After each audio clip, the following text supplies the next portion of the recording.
Hi friends, అందరూ బాగున్నారుగా? బాగానే ఉంటాం. ఎందుకంటే మనుషులుగా పుట్టాం కదా, ఒకరికి హెల్ప్ చేసుకుంటాం. ఒకరికి ఇబ్బంది అయితే ఇంకో ఇన్వాల్వ్ అయ్యి హెల్ప్ చేస్తారు, సర్దుబాటు అవుతుంటుంది. కానీ మనకు తెలియని సమస్య అంతా ఒకటే ఫ్రెండ్. మనతో పాటు కొన్ని జీవాలు కూడా భూమి మీద పుట్టడానికి కారణమైంది. వాటిని కూడా మనం రక్షించుకోవాలిగా. మనుషులేగా, మనం జంతువులు కాదు కదా. మనం తింటున్నాంగా, తాగుతున్నాం కదా వాటరు. మరి ఈ టైంలో వాటికి ఎక్కడి నుంచి వస్తుంది సార్ వాటరు? రోడ్డు మీద వెళ్ళే ఆవులకి, రోడ్డు మీద వెళ్ళే కుక్కలకి, ఆకాశంలో తిరిగే పక్షులకి మనం కాపాడుకోవాలి సార్. మన బాధ్యత. మనుషులుగా పుట్టాంగా, జంతువులు కాదు కదా ఫ్రెండ్. అంటే నేను మిమ్మల్ని ఎమర్జెన్సీ తిట్టలేదు, మీలో నేను కూడా ఒక్కనే. అందరూ కలిసికట్టుగా ఉండి వాటిని కూడా రక్షించుకుందాం.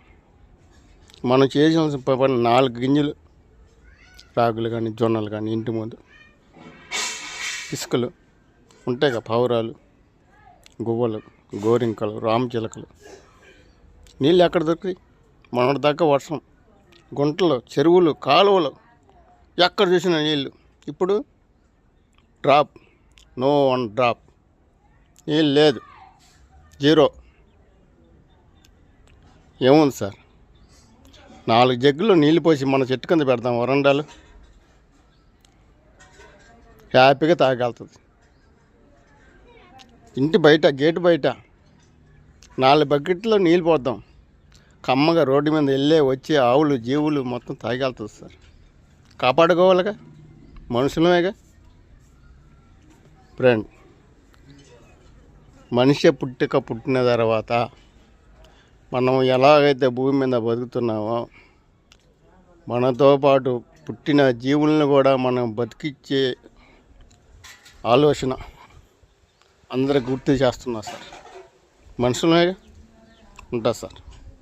వీలు కుదిరితే నేను చెప్పిన సూత్రాన్ని పాటించండి, నలుగురికి షేర్ చేయండి. అంతేగాని నేను